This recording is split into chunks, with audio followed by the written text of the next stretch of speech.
అందమైన జీవితం కార్యక్రమానికి స్వాగతం. నమస్తే కళ్యాణ్ గారు. నమస్తే జయ గారు. ఈరోజు ఎపిసోడ్లో ఒక తల్లి ఆవేదన అండి. అయ్యో, నా బిడ్డ నాకు కాకుండా పోతుంది. ఏదో అంటారు చూడండి, కరవమంటే కప్ప కోపం, విడమంటే పాము కోపం అన్నట్లుగా మాట్లాడితే ఏదైనా చేసేసుకుంటుందేమో, చెప్పాలి కానీ చెప్పలేము, కానీ మాట్లాడితే ఏమైపోతుందో అని చాలా, అంటే అసలు నేను చూస్తే నాకైతే కళ్ళల్లో నీళ్లు తిరిగినాయి. మరి ఫోన్ చేసేస్తానండి, నెంబర్ ఇచ్చారు, ఒకసారి అర్జెంటుగా మీరు మాట్లాడాల్సిన పరిస్థితి ఇది. ఈరోజు పిల్లలు ఎట్లా ఉన్నారంటే కళ్యాణ్ గారు, చాలా ఫాస్ట్గా ఉండటం ముఖ్యమే కానీ సూపర్ ఫాస్ట్ అయిపోతున్నారండి. మినిమం ఎథిక్స్ కానీ ఏమీ కనిపించట్లా. పిల్లలు ఈ రోజులు ఆడపిల్లలనే ఉన్నారు, మగ పిల్లలనే ఉన్నారు. హలో, లక్ష్మి గారండి? అవును మేడం. నమస్తే అండి, నేను జయాని అందమైన జీవితం ప్రోగ్రామ్ నుంచి కాల్ చేస్తున్నా. నమస్తే మేడం. నమస్తే అండి, మీ మెయిల్ చూసానండి. డాక్టర్ గారు ఉన్నారు, డాక్టర్ కళ్యాణ్ చక్రవర్తి గారు. నమస్తే సార్. మీరు ఒకసారి మాట్లాడండి. ఏం పేరమ్మా? లక్ష్మియా? లక్ష్మి సార్. నమస్కారం లక్ష్మి గారు, చెప్పండి అమ్మా. పెళ్ళై చాలా సంవత్సరాలు అయింది మేడం. 10-15 సంవత్సరాలైనా కూడా నాకు పిల్లలు పుట్టలేదు మేడం. ఓకే. ఆ తర్వాత భగవంతుడి దయ వల్ల నాకు ఒక పాప పుట్టింది మేడం. సంతోషం. ఆ పాపను మేము చాలా ప్రాణంగా పెంచుకున్నాం మేడం. నేను, మా ఆయన, ఇంకా మా ఆయననైతే అసలు కాలు కింద పెట్టకుండా పెంచిండు మేడం పాపని. అదే లేక లేక కలిగింది కదా, అంత ప్రేమగా పెంచుకొని ఇంటర్ వరకు మా దగ్గర పెరిగింది మేడం అమ్మాయి. ఇంటర్ తర్వాత ఇంకా పై చదువుల కోసం వేరే దగ్గర జాయిన్ చేద్దాము, బీటెక్ అట్లా చేయించేసి అని చెప్పేసి వేరే హాస్టల్లో జాయిన్ చేశాం మేడం. ఎక్కడమ్మా, ఎక్కడ జాయిన్ చేశారు? ఏ ఊరు? బెంగళూరు. మీరు ఎక్కడ ఉంటారు? మేము ఇక్కడ వైజాగ్. తర్వాత ఎప్పుడైతే అక్కడికి షిఫ్ట్ అయిపోయిందో, ఏది బెంగళూరు, ఈ పై చదువుల కోసం ఎప్పుడైతే మేము ఇక్కడ నుండి పంపించేసామో, అక్కడ స్నేహితులు, అక్కడ వాతావరణం ఉంటది సార్, కల్చర్ ఏంటిదో మనకు తెలియదు, దూరంగా ఉన్నాం కదా సార్. ఫ్రెండ్స్ ఫ్రెండ్స్ వల్ల అట్లా చెడిపోయే అవకాశాలు కూడా ఉన్నాయి. మనకు తెలియదు. బాగుండాలమ్మా, తినాలి, జాగ్రత్తగా ఉండాలి, ఎర్లీగా పడుకోవాలి, మనం ఇవన్నీ జాగ్రత్తలు చెప్తాం తల్లిగా. ఎంత చెప్పాలో అంత చెప్పుకుంటూ వచ్చాం. చదువు అయిపోయింది, జాబ్ లో జాయిన్ అవుతానండి. జాబ్ లో జాయిన్ అవుతానంటే సరే అని జాబ్ లో జాయిన్ అయిన తర్వాత మళ్ళీ ఒక రోజు వెళ్లాల్సి వచ్చింది. అమ్మాయి బర్త్డే వచ్చింది, పుట్టినరోజు వస్తే మా ఆయనకి హార్ట్ ఆపరేషన్ అయింది మేడం ఇక్కడ. నేను ఎలాగో వెళ్ళలేను కదా, పాపను చూసిరా, సర్ప్రైజ్ ఇచ్చిరా, గిఫ్ట్లు కొనిచ్చేసి కొన్ని డబ్బులు ఇచ్చిరా అని నన్ను పంపించాడు మేడం. నేను వెళ్ళాను మేడం అక్కడికి.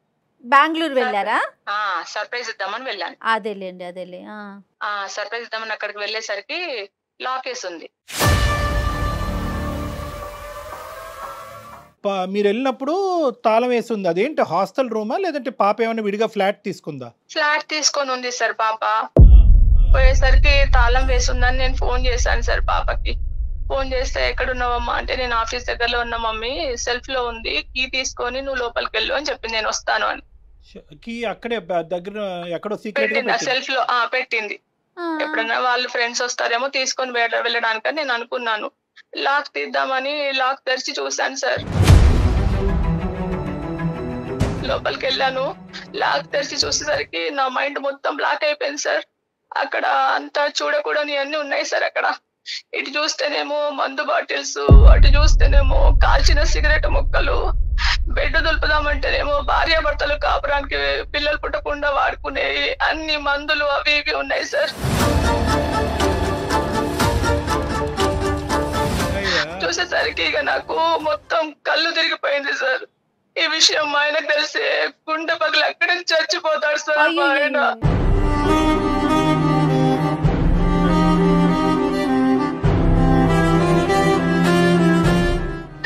ఇది జరిగి ఎంతకాలం అయిందమ్మా? సార్ చాలా రోజులు అయింది సార్. మరి ఇంతకు ముందు ఎప్పుడు పాప రూమ్ కి మీరు విజిట్ చేయలేదా? ఇదే ఫస్ట్ టైమా? ఇదే ఫస్ట్ టైం సార్. మేము పాప పేరేంటమ్మా ఇంతకి? ప్రియాంక మేడం.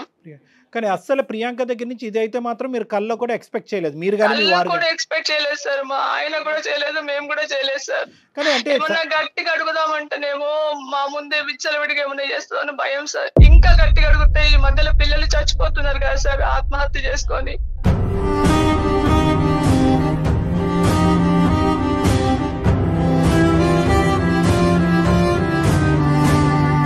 ఇలా ఏం అడుగుతాం సార్? ఆయనకు తెలిసేది ఉంటే పరువు కోసం ప్రాణం ఇచ్చే మనిషి సార్. కానీ ఆయన ఇట్లా ప్రాణం తీసుకుంటాడు లేకుంటే ప్రాణం తీస్తాడు సార్ ఆయన. ఓకే, అతను కూడా ఇమోషనల్ అనమాట. కాదమ్మా లక్ష్మి, ఇప్పుడు ఎప్పుడైనా ఫోన్లో మాట్లాడినప్పుడు కానీ వీడియో కాల్ చేసినప్పుడు కానీ పాప పరిస్థితి ఎలా ఉండేదమ్మా? అంటే ఏమన్నా ఇలాంటిది జరుగుతుంది అనేటువంటి కొద్దిపాటి అనుమానం కూడా మీకు రాలేదు? అనుమానం రాలేదు సార్, ఎందుకంటే అంత నమ్మకంగా పంపించాము. మన పిల్లల మీద ఎంత ప్రేమ నమ్మకం పెట్టుకుంటాం సార్ చెప్పండి. మా పాప అట్లా పోయింది అంటే అంత అపనమ్మకంతో మనం మాట్లాడం కదా సార్. వీడియో కాల్ చేసినా మామూలుగానే ఉంది సార్ ఆమె. కానీ కాదమ్మా, అడిగి వాస్తవాలు తెలుసుకోకపోతే ఇంతే ఉందా లేదంటే ఇంకా ఎంత లోతుందో మనకు తెలియాలి కదమ్మా. ఇప్పుడు మీరు అడగకుండా ఎలా ఉంటారు? ఎన్ని రోజులని దాస్తారండి? ఇప్పుడు ఇది ఏంటంటే కేవలం ఒక అలవాటు అనే పరిధిలో ఉందా లేదంటే నేరం అనే పరిధిలోకి వెళ్ళిందా? అంటే ఇంకా ఏమన్నా నా ఉద్దేశం ఏంటంటే ఇంకా డ్రగ్స్ గిగ్స్ ఇలాంటివి ఏమైనా ఉన్నాయా? ఇంకా నేను అడిగే ప్రయత్నం చేయలేదు సార్, అందుకనే మిమ్మల్ని సంప్రదించానండి. ఎలాగైనా మీ ద్వారా నాకు న్యాయం జరగాలి. మా భార్య భర్తలకు మళ్ళీ మా కూతురు మా దగ్గరకు రావాలి, మేము తల్లిదండ్రులుగా ఆ ప్రేమ మళ్ళీ పొందాలి అనే ఆవేదన సార్. అయ్యో లేదమ్మా, నువ్వు ఓదార్చుకోమ్మా. అంటే మీ వారికి ఇంకా తెలియదమ్మా ఇదంతా? మా వారికి తెలియదు సార్, ఒకవేళ తెలిస్తే అక్కడే మంచాలనే గుంట పడతాడు, అక్కడే చచ్చిపోతాడు సార్ ఆయన. అయ్యో లక్ష్మి గారు, అట్లా ఏం కాదు లక్ష్మి గారు, ఉండండి. ప్రతి సమస్యకి ఒక పరిష్కారం ఉంటుంది. Don't worry. రూమ్ వరకు వెళ్ళేంత వరకు చాలా గట్టిగానే మాట్లాడింది. కానీ ఒక్కసారి రూమ్లోకి ఎంటర్ అయిన తర్వాత ఆవిడ చూసినటువంటి సన్నివేశం, అమ్మ ఒక్కటి నాకు ఒక చిన్నపాటి అనుమానము, ఆలోచన. ఇవన్నీ కూడా మీ అమ్మాయే చేసిందంటానికి ఏంటి? అంటే వేరే ఫ్రెండ్స్ ఎవరు అంటే చిన్న light at the end of the tunnel అంటారు కదా, చిన్న గోరంత దీపం చిన్నది. బహుశా ఏమన్నా ఫ్రెండ్స్ వచ్చి అది వాడటమా లేదంటే వేరే వాళ్ళకి ఎవరికైనా రూము ఏదైనా సబ్లీజ్ లాంటికి ఇచ్చి ఎవరైనా ఫ్రెండ్స్కి ఇచ్చి వాడుకోవటం వల్ల అలా ఏర్పడింది అనేది ఒక చిన్న. ఎందుకంటే మీరు మొదటి నుంచి మీ అమ్మాయి క్యారెక్టర్ గురించి చెప్తూ అద్భుతంగా ఉంది, మా అమ్మాయికి మించిన వాళ్ళు ఎవరు లేరు అంటున్నారు. అలాంటి అమ్మాయి ఇలాగ కేవలం వైజాగ్ నుంచి బెంగళూరు వచ్చి ఇంత మార్పు చెందుతుందా? అంటే మాట్లాడే విధానంలో మనకు తెలిసిపోతుంది కదా సార్ ఎలా ఉంది అనేది. ఇప్పుడు మామూలుగా మాట్లాడంలో అమ్మ నేను వస్తున్నాను, ఎంత ప్రేమగా పరిగెత్తుకొని నేను వస్తున్నా, ఊరు నుండి వచ్చానంటే పరిగెత్తుకొని వస్తారు కదా, నువ్వు అక్కడ ఉండు నేను వస్తున్నాను, మాటల విధానంలో మనం తెలుసుకోవచ్చు కదా సార్. కానీ నా చిన్న డౌట్ ఏంటంటేనమ్మా, అసలు ప్రియాంక అసలు మాట్లాడటానికి ఇష్టపడుతుందా? తను ఉండేటటువంటి పొజిషన్ లో మాగోటి వాళ్ళు మాట్లాడగలమా సార్? మీరే మాట్లాడాలి సార్, ఎందుకంటే ఇప్పుడు ఒక తల్లిగా నేను మాట్లాడితే ఎక్కడ నుండి ఏ సమాధానం వస్తుందో ఏ ప్రశ్న వస్తుందో అని నేను హడలిపోతున్నా సార్. ఎందుకంటే ఇప్పుడు నేను మాట్లాడితే తను ఎట్లా రియాక్ట్ అవుతుందో కూడా నాకు తెలియదు సార్. ఈరోజు ఒక తల్లిగా మీరు అడిగితేనే సహించలేనటువంటి ఒక అమ్మాయి ఈరోజు నాకెంత రెస్పెక్ట్ ఇస్తుంది, నా మాట ఎంత వింటుంది అనేది కూడా అనుమానాస్పదమే. ఎందుకంటే మీరెవరండి, మా అమ్మకు లేనటువంటి బాధ మీకెందుకు అనేటటువంటి మాట రావచ్చు. నేనేమంటున్నానంటే కనుక ఆ అమ్మాయికి ఇష్టపడేది కానీ గౌరవించేటటువంటి పెద్దలు ఎవరన్నా మీకు తెలిసిన వాళ్ళు ఎవరన్నా ఉన్నారా? ఆ అమ్మాయి డైరెక్ట్గా మనం ఇలాగ డాక్టర్ అని చెప్తే కనుక, సైకియాట్రిస్ట్ అని చెప్తే కనుక ఏ విధంగా రియాక్ట్ అవుద్దో మనం ఊహించుకోలేము. కాబట్టి అట్లీస్ట్ మీ వారి యొక్క స్నేహితుడో పెద్దనానో లేదంటే ఫ్రెండ్ ఏదో విధంగా చెప్పండి సార్. మా ఆయన ఫ్రెండ్ అని అలా మొదలు పెడదాం సార్. ఏంటి మీ ఆయన గారి ఫ్రెండ్, పాపకు తెలిసినటువంటి మీ ఆయన గారి ఫ్రెండ్ పేరు ఏదన్నా ఉందా? రామారావు గారు అని నేను అంటాను. చూద్దాం అమ్మాయి, నేను రామారావు గారిని మాట్లాడుతున్నానమ్మా, చిన్నప్పటి నుంచి నిన్ను చూసిన వాడిని అని ఆ విధంగా మనం ముందుకు తీసుకెళ్ళి ఏ విధంగా రియాక్ట్ అవుతుందో చూద్దాం. తర్వాత మన ఐడెంటిటీ అనేది రివీల్ చేద్దాం అమ్మా. నాకు ఒకసారి నెంబర్ ఫార్వర్డ్ చేయండి ఇదే నెంబర్కి. వాట్సాప్ లో నంబర్ సెండ్ చేస్తాను మేడం. అదే డాక్టర్ గారు ఏమంటున్నారంటే, అమ్మాయి కూడా చెప్పాక ప్రియాంకకి చెప్పినాక అమ్మ కూడా ఉంది అన్నాక అప్పుడు మీరు మాట్లాడుదురు కానీ. అలాగే మేడం. రైట్ అండి, పరిస్థితి బట్టి మాట్లాడదాం. హలో ప్రియాంక. హలో చెప్పండి ఎవరు? అమ్మా ప్రియాంక, నేను రామారావునమ్మా, నాన్నగారు వాళ్ళ స్నేహితుడిని. గుర్తున్నానమ్మా? ఏమోనండి నాకు గుర్తులేదు, చెప్పండి. నేను నాన్నగారు చిన్నప్పుడు ఒకే ఆఫీస్లో పనిచేసే వాళ్ళం అమ్మా. ఎలా ఉన్నావు తల్లి? బాగానే ఉన్నాను, చెప్పండి మీరు ఎలా ఉన్నారు? నాన్నగారికి ఈ మధ్యన ఆరోగ్యం బాగాలేదు తెలుసు కదా. అవును. హార్ట్కి సంబంధించినటువంటి ఇష్యూ ఒకటి ఉండే కదమ్మా. అయితే నాన్నగారు ఏమొచ్చి ఒకసారి పాప ఎలా ఉందో ఒకసారి మీరు కూడా కనుక్కొని తెలుసుకోండి, ఎందుకంటే ఈ మధ్యకాలంలో నాకు ఈ హార్ట్ ఇష్యూస్ ఉండటం వల్ల పూర్తి స్థాయిలో నేను పాపతో కూడా కమ్యూనికేట్ చేయలేకపోతున్నాను అని అన్నారన్నమాట. సో అందు గురించి నేను నెంబర్ ఇస్తే కనుక నేను మాట్లాడుతున్నాను. ఎలా ఉన్నావమ్మా? మొన్న మా మమ్మీ వచ్చింది, చూసింది, వెళ్ళారు కదా, ఇంకేంటి తెలిసిందే కదా. అదేనమ్మా, అమ్మతో కూడా మాట్లాడటం జరిగింది నాన్న. అమ్మతో కూడా మాట్లాడితే అమ్మ ఏమో వచ్చి కొద్దిగా బాధపడింది అనమాట. అంటే తను రూమ్కి వచ్చినప్పుడు నువ్వు లేవంట. సరే ఎక్కడో అవును. ఫ్రెండ్ ఇంటికో బయటకో ఎక్కడికో వెళ్ళి ఉంటావు అన్నట్టుగా అమ్మ అనుకుంది. లోపలికి వెళ్ళింది, ఆ తాళం అక్కడే పెట్టేవంటగా లోపలికి వెళ్ళింది అమ్మ. అయితే అక్కడేవో కొన్ని చూడకూడనివన్నీ చూసి అమ్మ చాలా మనస్తాపం చెంది ఒక డిప్రెషన్లోకి వెళ్ళి నాకు చెప్పిందమ్మ. నాకు కూడా ఫోన్ చేసి చెప్పింది. అంటే నాన్నగారి వరకు ఈ సబ్జెక్ట్ ఇంకా మనం పట్టుకెళ్ళలేదు. ఎందుకంటే నాన్నగారు ఉండేటటువంటి పరిస్థితి బట్టి ఇప్పుడు అతనికి ఈ పరిస్థితిలో ఇది తీసుకెళ్ళి చెప్తే కనుక బాగుండదు అన్నట్టు. ఇవన్నీ మీకెందుకు అసలు?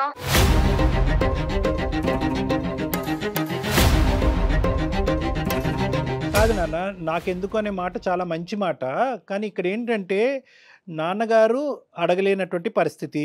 ఓకే, ఖచ్చితంగా నాన్నగారు కూడా మొన్న ఒక 4 రోజుల క్రితం ఏమండి పాప అక్కడ ఒక్కతే ఉంటుంది, చిన్నప్పటి నుంచి మీరు మీ కళ్ళెదురుగుంటే పాప పెరిగింది కదా, ఒకసారి కనుక్కోవటం అనేటటువంటి మాట అంటూ వాస్తవమే. కానీ దాంతోపాటు అమ్మ తర్వాత నాకు ఈ షాకింగ్ న్యూస్ చెప్పేటప్పటికి ఇంకా నా మీద ఇంకా బాధ్యత పెరిగిందమ్మా. అంటే మీ కుటుంబానికి చిన్నప్పటి నుంచి తెలిసినటువంటి ఒక వ్యక్తిలాగా, మీ నాన్నగారి తర్వాత ఒక పెద్ద స్థాయిలో ఉండేటటువంటి ఒక వ్యక్తిలాగా నువ్వు ఈ పరిస్థితుల్లో ఏ పరిస్థితిలో ఉన్నావు అనేటటువంటి తెలుసుకోవటం ఒక ఇంపార్టెంట్ అంశంగా భావిస్తూ నేను కాల్ చేయటం జరిగిందనమాట.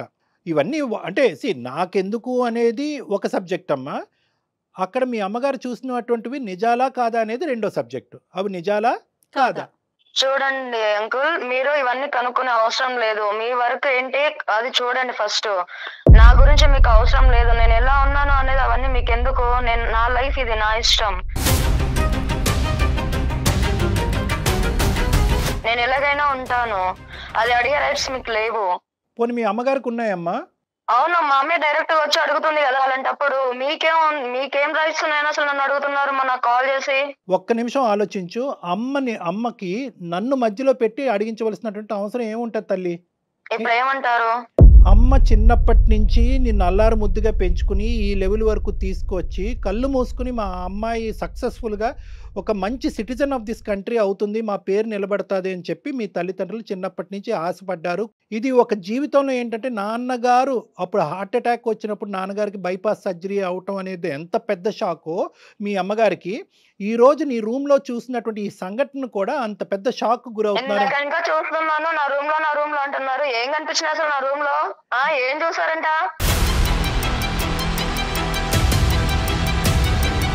అంత పెద్దగా ఏమున్నవి చూడండి, ఏముంటాయి అసలు చూడడానికి? ఏమున్నాయంట అసలు? కాదమ్మా, మందు బాటిల్ కనిపించడం నిజం కాదా? మందు బాటిల్ అది కామన్, ఎవరైనా తాగుతారు. దాంట్లో డిఫరెంట్ ఏముంది? సిగరెట్ ముక్కలమ్మా? సిగరెట్ ముక్కలు ఎక్కడైనా జరుగుతున్నాయి కదా, కొత్త నేను చేయలేదు కదా, వాళ్ళని మించైతే నేను పోలేదు కదా, అవన్నీ కామన్. అంటే ఒక అమ్మాయి అబ్బాయి శారీరకంగా కలుసుకునేటప్పుడు పిల్లలు పుట్టకుండా వాడేటటువంటి జాగ్రత్తలు ఏ జనరేషన్ లో ఉన్నారు అంకుల్ మీరు? అసలు నాకు అర్థం కావట్లేదు. అమ్మ నీకు ఇలా చెప్తే అర్థం కాదు. ఒక్క నిమిషం, నేను ఎవరో చెప్తానమ్మా. నేను మీ అనుకున్న ఇందాక అన్నట్టుగా అనేది నాకు అనవసరం, కానీ నా గురించి అడగడం మీకు అనవసరం. అది తెలుసుకుంటే మంచిది అనుకుంటాను. మీరు మా నాన్న ఫ్రెండ్ కాబట్టి నేను ఇంతవరకు మర్యాద ఇస్తున్నాను. కాదమ్మా ప్రియాంక, అసలు నా గురించి మీకు ఎందుకు? అసలు అడిగే అవసరం ఏముంది? ఏం రైట్స్ ఉన్నాయని ఇన్ని అడుగుతున్నారు? కాదమ్మా ప్రియాంక, ఒక్క నిమిషం అమ్మా. బహుశా ఏంటంటే నేను ఇందాక బహుశా నువ్వు ఆన్సర్ చేయవేమో మా ఫోన్ కాలు, నేను ఎవరు అని చెప్తే కనుక మీ అమ్మగారు మాట్లాడేటటువంటి పరిస్థితి ఎలాగానూ లేదు. ఎందుకంటే కనుక మీ అమ్మగారు చాలా భయపడుతున్నారు ఇప్పుడు ఉండే పొజిషన్లో. ఒక్క 2 నిమిషాలు నేను చెప్పేది విన్నాను. ఎందుకంటే ఇటువంటి పరిస్థితి ఇప్పటికొచ్చి ఎప్పటికి కూడా వాళ్ళ జీవితంలో రాలేదు. అంటే నేను నిలదీసి నిన్ను తిట్టేటటువంటి పరిస్థితి ఎప్పుడూ రాలేదు. నువ్వు ఈ తప్పు చేస్తున్నావు అని అడిగేటటువంటి పరిస్థితి ఎప్పుడూ రాకపోవటం వల్ల మీ అమ్మగారు ఇప్పుడు భయభ్రాంతులకు గురవుతున్నారు. ఇటువంటి క్రమంలో ఏంటంటే నేను మీ నాన్నగారు స్నేహితుడి పాత్ర ఎత్తవలసి వచ్చింది. వాస్తవానికి నేను రామారావు గారు కాదు, నా పేరు డాక్టర్ కళ్యాణ్ చక్రవర్తి, నేను సైకాట్రిస్టు, సుమన్ టీవీ అందమైన జీవితం నుంచి మాట్లాడుతున్నానమ్మా. బహుశా నేను తెలిసే ఉంటుంది నీకు. సార్ మీరా? ఓకే చెప్పండి సార్. కాదమ్మా, నేను మిమ్మల్ని కాంటాక్ట్ అవ్వాలి అనుకున్నాను చాలా సార్లు, బట్ కుదరలేదు. చెప్పండి సార్. ఎందుకు నాన్న నువ్వు మమ్మల్ని ఎందుకు కాంటాక్ట్ అవ్వాలనుకున్నావు? అంటే ఇక్కడ అమ్మ నాన్నని వదిలేసి ఇక్కడికి వచ్చాక లైఫ్ కొంచెం చేంజ్ అయింది. దీంట్లోకించి ఇప్పుడు మీరు అడిగారు కదా నన్ను ఇలా ఎందుకు ఉంటున్నారు అని, దీంట్లోకించి నేను బయటికి రావాలి అని చాలా సార్లు ట్రై చేశాను, కాకపోతే అది నా వల్ల కావట్లేదు. సో అయితే అమ్మ చూసిందంతా నిజము, అదంతా కరెక్టే. అదేనే అంటే మా మమ్మీకి చెప్తే ఎక్కడ రియాక్ట్ అవుతుందేమో అన్న ఒక భయంతోనే నేను ఆగాల్సి వస్తుంది. ఇంకొకటి ఏంటంటే నేను చెప్తే తను మళ్ళీ సడన్ గా ఏం చేసుకుంటుందో లేకపోతే నన్ను ఏమంటుందో అన్న ఒక భయంతోనే నేను ఆగాల్సి వస్తుంది. అందుకే నేను తనకి ఏం చెప్పలేకపోతున్నాను. కరెక్టేనమ్మా, ఆ పాయింట్ వరకు వద్దాము. కానీ ఏంటంటే ఇప్పుడు అట్లీస్ట్ ఇప్పటికైనా నాకు ఒక హక్కు ఉందేమో, ఆ హక్కు నాకు ఇస్తున్నావేమో నేను అనుకుంటున్నానమ్మా. అడగచ్చా ఒక 2 ప్రశ్నలు? తప్పకుండా సార్. థ్యాంక్ యూ వెరీ అడగండి మచ్. సార్. అమ్మా అసలు ఇందులోకి ఎలా దిగేవమ్మా? సార్ ఇప్పుడు హాస్టల్లో ఉన్నంత వరకు బాగానే ఉంది. రూమ్ లోకి వచ్చాక ఫ్రెండ్స్ వల్ల చాలా అంటే నేర్చుకున్నాను. కాకపోతే ఇప్పుడు బయటికి రావాలంటే కొంచెం ఇబ్బందిగానే ఉంది సార్. రాలేకపోతున్నాను. నేను బయటికి రావాలి అని ఎంత అనుకుంటున్నానో ఇంకా డీప్ గా లోపలికి వెళ్ళిపోతున్నాను అనమాట. కాదు నాన్న, ఈ డ్రింకింగ్ స్మోకింగ్ వరకు ఒక ఎత్తు. ఈ ఏవైతే కనుక ఇవి చూసారు కదా అమ్మ, కొన్ని పిల్లలు పుట్టకుండా జాగ్రత్త పడేటటువంటి పరికరాలు అవి రకరకాలు ఉంటాయి. అవి ఎందుకమ్మా? అవి ఎవరు వాడుతున్నట్టు? అవి అంత అవసరం ఏముంది? ఇంకా అప్పుడప్పుడు అవి చెప్పుకోలేము సార్. బాగుండదు అది చెప్పుకుంటే. సరే సరే సరే, నాకు అర్థమైంది. ఇంకేమైనా డ్రగ్స్ అలాంటివి ఉన్నాయమ్మా? అలాంటివి ఇంకేం లేదు సార్. కాకపోతే ఇంకా ఈ దాంట్లోకించి బయటికి రావాలి అని అనుకుంటున్నాను. చాలా ఇబ్బందిగా ఉంది సార్. మళ్ళీ నాకు మా పేరెంట్స్ ప్రేమ నాకు కావాలి అని ఉంది. అంటే వాళ్ళ దగ్గరికి వెళ్ళి ఉండాలి అని కూడా ఉంది. వాళ్ళకి చెప్తే ఎలా రియాక్ట్ అవుతారు అన్న భయం కూడా ఉంది. అంటే తనకే ఉంది ఆలోచన దాంట్లో నుంచి బయటపడాలి, కానీ రాలేకపోతుంది. కానీ ప్రియాంక, ఇప్పుడు కాదు నాన్న, ఇది మొక్కగా ఉన్నప్పుడే దీన్ని తుంచేసేయాలి. ఈ అలవాట్లలోకి ఇంత లోపలికి వెళ్ళిపోయి ఆఖరికి ఏంటంటే నేను బయటకు రావాలి అంటే, బహుశా ఏంటంటే ఇది వినేటటువంటి అన్ని యువతి యువకులందరికీ కూడా ఇది ఒక మంచి సబ్జెక్టు. అంటే ఏంటంటే ఈ అలవాట్లకి బానిస అయ్యేటటువంటి పరిస్థితి ఎప్పుడు వస్తుంది అంటే కనుక ఆదిలోనే ఇందులోంచి బయటపడి తప్పించుకునేటటువంటి ప్రయత్నం పూర్తి స్థాయిలో చేస్తే కనుక తొందరగా బయటకు వస్తాం. ఎప్పుడైతే కనుక ఈ కంట్రోల్ బటన్ అనేటటువంటి మన చేతుల్లో కాదు పక్క వాళ్ళ చేతుల్లోకి వెళ్తుందో, అంటే ఎలా ఉంటుంది, ఈ స్నేహితుల మధ్యన ఉండేటటువంటి దాన్ని పియర్ ప్రెషర్ అంటూ ఉంటారు. అంటే చేయకపోతే అవతల వాళ్ళు ఏమైనా ఫీల్ అవుతారేమో, చేయకపోతే ఆ గుంపులో నేను ఉండనేమో, చేయకపోతే నేను ఏకాకిని అయిపోతానేమో, అప్పుడు నాకు రేపొద్దున సహాయపడేటటువంటి వాళ్ళు, బాధను పంచుకునేటటువంటి వాళ్ళు, స్నేహపూరితంగా నాతో పాటు గుంపులో తిరిగేటటువంటి వాళ్ళు ఎవరు ఉండరేమో అనేటటువంటి భయంతో కొంతమంది కంటిన్యూ అవుతారు.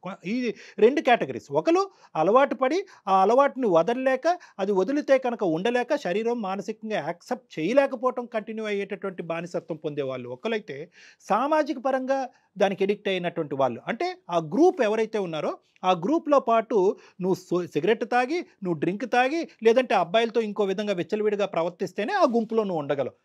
ఎప్పుడైతే కనుక ఇది కాదు, ఇది కరెక్ట్ కాదు, ఇది పద్ధతి కాదు, ఇది నీతి కాదు, ఇది వ్యవహారం కాదు, మా తల్లిదండ్రులు ఒప్పుకోరని ఎప్పుడైతే నువ్వు మాట్లాడతావో ఆ గుంపులోంచి నువ్వు బయటకు వెళ్ళిపోతుంది. ఈ గుంపులోంచి బయటకు రావటం అనేటటువంటిది తట్టుకోలేక ముందు నువ్వు ఈ వెనకతలు గొయ్యి అని ఇందాక అన్నాను చూడు, ఆ పరిస్థితి నీది అన్నట్టు నాకు అనిపిస్తుంది. అంటే నువ్వు ఇప్పటికీ కూడా బాధపడుతూ, డాక్టర్ గారు మీరు నాకు ఫోన్ చేసినందుకు థ్యాంక్ యూ, నేనే మీకు చేద్దాం అనుకున్నాను, ఇంత యాక్సిడెంటల్గా నాకు ఈ ఫోన్ కలవటం నా అదృష్టం అని నువ్వు ఎప్పుడు అన్నావో, అంటే దాని అర్థం ఏంటంటే నువ్వు దీనికి బానిస అవ్వలేదు.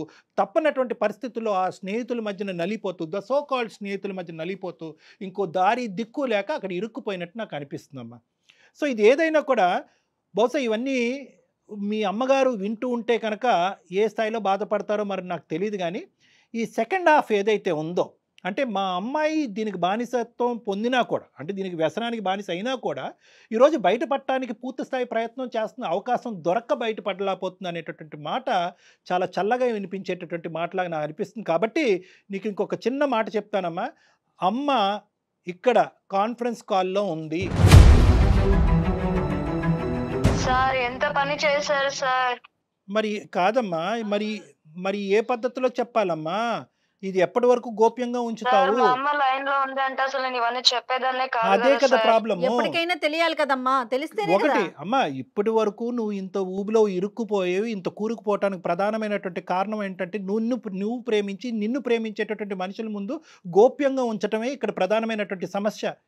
అందుగురించే మేము చెప్తా ఉంటాం, ఇలాంటి ఆ సమస్యలు వస్తే కనుక ఆడపిల్లలు మగపిల్లలు ముందస్తునే తల్లిదండ్రులు ఎదురుగుంటా నిలబడి ధైర్యంగా చెప్పండి. తల్లిదండ్రులు అర్థం చేసుకునేటటువంటి పొజిషన్లో ఉంటారు. ఆఖరికి నేను ఈరోజు మీడియేషన్ చేస్తూ మీ అమ్మగారు నీ కమ్యూనికేట్ చేయలేకపోతున్నారు, నువ్వు మీ అమ్మగారు కమ్యూనికేట్ చేయలేకపోతున్నావు అనే పరిస్థితి రావటం వల్ల నేను మీడియేషన్ చేసి ఇక్కడ చెప్తే ఈరోజు మళ్ళీ నువ్వు పాత కథే పాడుతున్నావు. మాట్లాడు ఒకసారి, అమ్మతో మాట్లాడు. సారీ మా, అంటే మొన్న తను ఊరు ఇంకా వచ్చింది సార్, కానీ నేను తను అంత దూరంతోనే నా మీద ప్రేమతో వచ్చినా కూడా నేను కలవలేకపోయాను తనని. బట్ మీరు ఇలా పెట్టేసరికి నిజంగా నాకు ఏం మాట్లాడాలో మాట్లాడు, పర్లేదు, ఏమి ఓపెన్ అమ్మ. ఇప్పుడు ఒకటే, మీరిద్దరూ ఎదురుబెదురు ఉన్నారు, అమ్మ కూడా లైన్లోనే ఉంది, ఇంకా చాలు ఈ అంతర్యుద్ధము. ఎవరు కూడా ఇక్కడ ఎవరు అడగటం వల్ల ఎవరికి కోపాలు రావు, తాపాలు రావు. దయచేసి తల్లి కూతుర్లు మీ ఇద్దరు ఎదురుబెదురు ఉన్నారు, ఇక్కడ జరిగినటువంటి నష్టం కష్టం ఏమీ లేదు. మళ్ళీ మీ పాత డైనమిక్స్ 110% పుట్టుకొస్తాయి. కాబట్టి లక్ష్మి గారు, ప్రియాంక లైన్లో ఉంది, ప్రియాంక లక్ష్మి గారు లైన్లో ఉన్నారు, ఇద్దరు మాట్లాడుకోండి. హలో మా నేను కావాలని దీంట్లోకి రాలేదు మా. అంటే ఊరు ఇంకా వచ్చినప్పుడు నేను బాగానే ఉన్నాను. ఇక్కడ రూమ్ లోకి షిఫ్ట్ అయ్యాక ఫ్రెండ్స్ వల్ల నేను ఇలా అయ్యాను. దీంట్లోకి ఎంచే బయటికి రావాలని చాలా ట్రై చేశాను, అయినా నా వల్ల కావట్లేదు. సారీ అమ్మా. కానీ నీకు అమ్మ నాన్న ఎప్పుడు గుర్తు రాలేదా అమ్మ ఆ పనులు చేసేటప్పుడు? సారీ అమ్మా. ఎంత ప్రాణంగా పెంచుకున్నావమ్మా నిన్ను. నేను బయటికి రావాలని చూస్తున్నానమ్మా, కానీ నా వల్ల కావట్లేదమ్మా. నాన్నకి ఈ విషయం చేస్తే బతుకుతాడు అనుకున్నావా అమ్మా?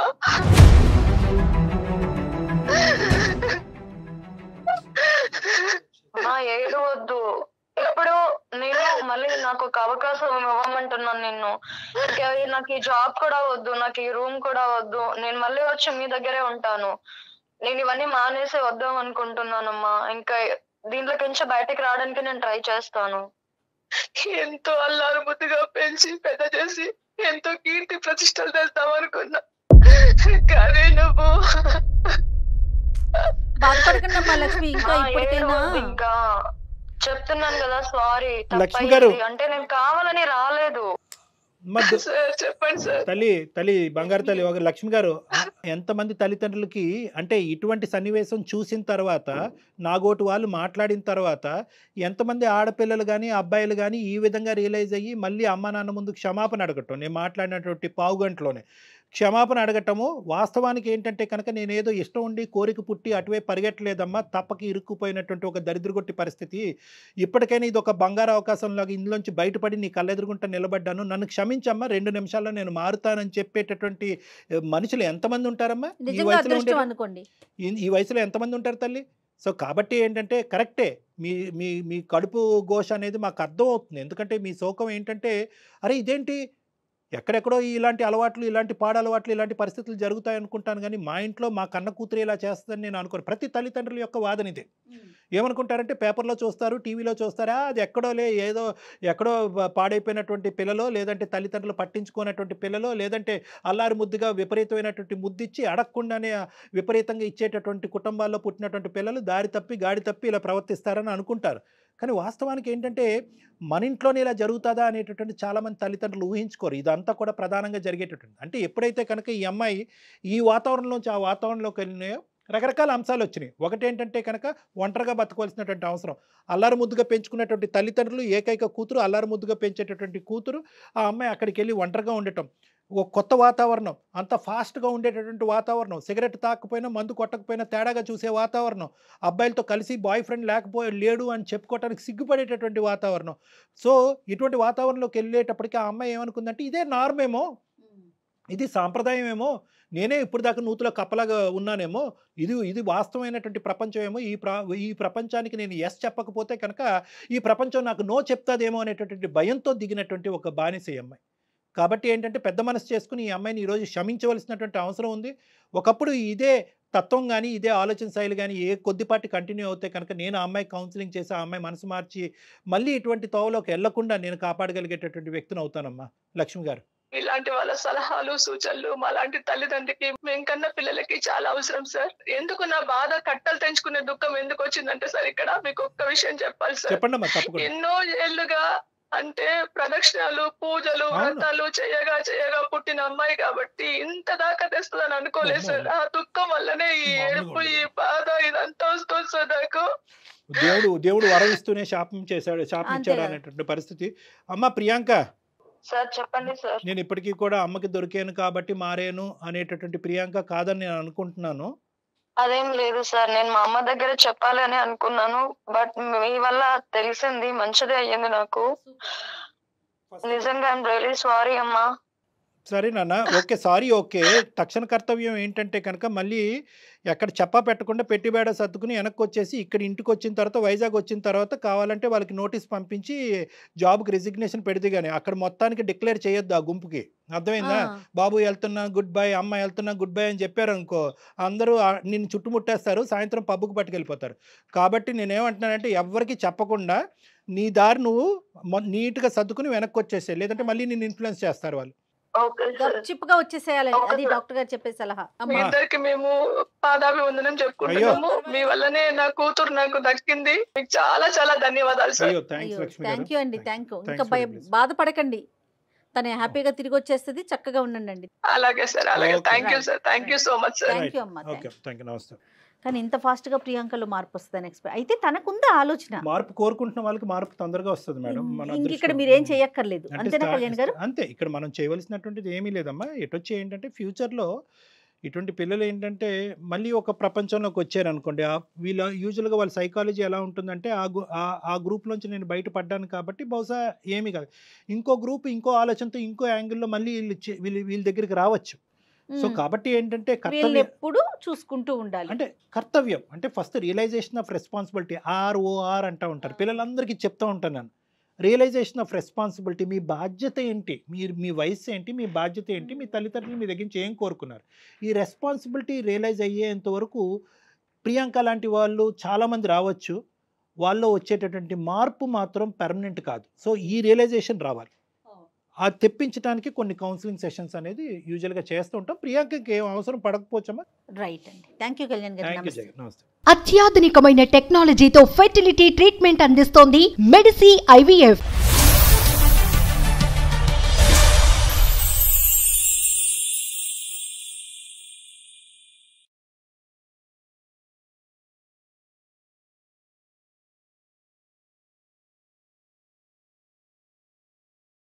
సుమన్ టీవీలో మీ పర్సనల్ అండ్ బిజినెస్ ప్రమోషన్స్ కోసం కింది నెంబర్కి కాంటాక్ట్ చేయండి.